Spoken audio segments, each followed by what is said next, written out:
Let's scoot this back a little bit so we can get the flag in there. So, flag I bought at the Olympia rally. Santa signed it here. Santa loves you. Sarah Smith, Convoy 2022. Ben Smith, Oreo, Quincy, Big D, Minnesota Mike, Miss and Mrs. G. You know, there was a guy who signed it on the side right here on the other side. I think he signed it on the other side where you can't see it for a reason in the corner. Anyways, so this is an update on my plans and what I am doing from where I'm at. So I've started working on a project in my county, starting at a county level. It's called the Paul Revere Project. Is what I'm doing is going to different churches, getting the phone numbers of different pastors. I'm going to try to put together an event where the churches of my county all come together, where we can talk about maybe trying to put together some sort of country schools for our county, funded by the community and the churches. So that's what the Paul Revere Project is. Technically, I'm releasing the start of that on the 29th at the rally that I'm planning in my county, again for my county. For those of you that don't know, I live in Oregon. I live on the eastern side of Oregon. There's a large Patriot presence here in eastern Oregon, and is what I'm trying to do is just unite Patriots in my county. So the rally will be on the 29th. The location hasn't been released yet because I released that location and what time it starts and everything, because I'm planning the rally, right? So no permits, whatever right now. Just peace. It's called P3, Peaceful Patriot Presence. Our goals are to educate, raise awareness, unite grassroots armies and patriots across Umatilla County, make our presence in Eastern Oregon known. I don't know, for those of you that know, one of the oldest recorded Antifa chapters in the United States is Rose City Antifa.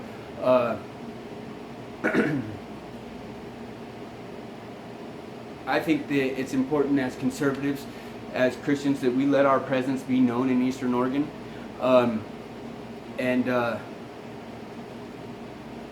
keep to try to make things right. I think there's enough people in this state that care enough that maybe we could make a change, but I'm starting in my county.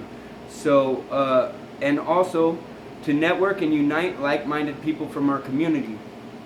So, there's some things that that are happening where I work. The company has given us time off. So my notes are right here, so that's why I keep looking right here. But there's our company's given us time off, and people are getting mad, and I tried to let them know, you know, it's not the company's fault. Our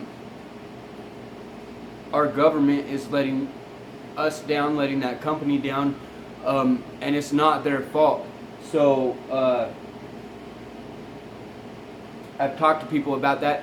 There's about, I don't know, there's a group of people that I've been talking to that have been made more aware just because of my journey to DC, honestly, and more people are interested and intrigued about what's going on and how we can help and the things we can do, you know what I mean? And I think that education is very key, man. I know the Bible very well. I studied the Bible very well when I was in prison for 5 years. So I would like to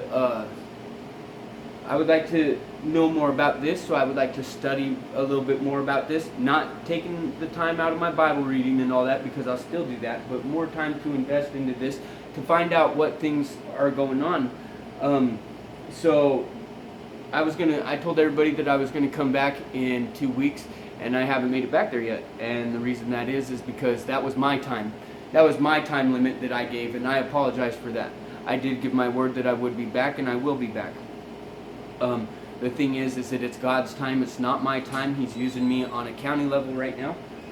So I'd like to talk about this thing in August 10th. On August 10th, in Washington State, there's going to be some perverted freak that's going to be trying to teach kids about pleasuring themselves, kids between 9 and 12. And I think that that's something that I would like to go and explain to people is wrong, very wrong.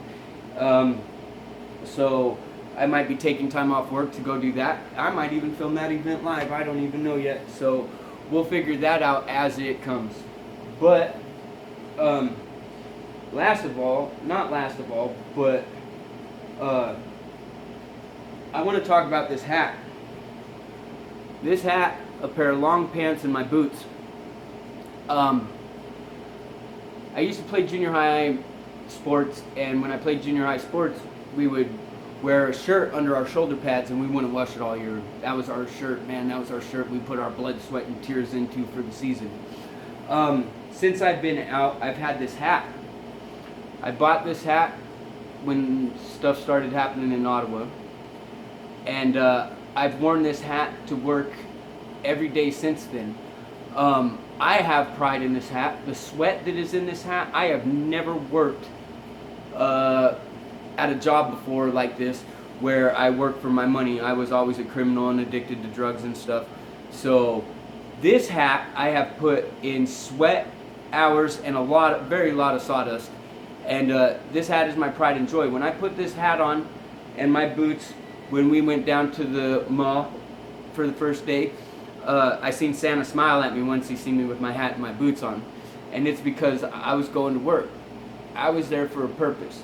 And that purpose was to hand out flyers and let people know what's going on. So, just so you know, my mom says, you need to wash that hat, Frank. We need to get you a new work hat, this and that, because it's all faded and sweaty and smells horrible. But anyways, so there goes with the hat thing. And the boots, I have pride in that hat, man. I earned that hat, you know what I mean? Just like I earned that trip to DC, I did that. Nobody else could do that for me. I just couldn't, man, I thought about, man, what happens if I'm old and dying? And I think back, why didn't I go to Washington, DC? And I couldn't live with that decision. I couldn't live with that, you know what I mean? Our biggest tool in defeating the enemy is obedience to God. So anyways, I am trying to appeal to a younger crowd. I didn't have a positive male role model in my life very much at all, so I just want everybody to know that I do look up to him. Quincy, Josh, Santa, Big D. I look up to all you guys, all you males there. I think that it's important that we have male role models to stand up and to look up to. So whether you want that or not, it's coming from people, from kids, from everybody.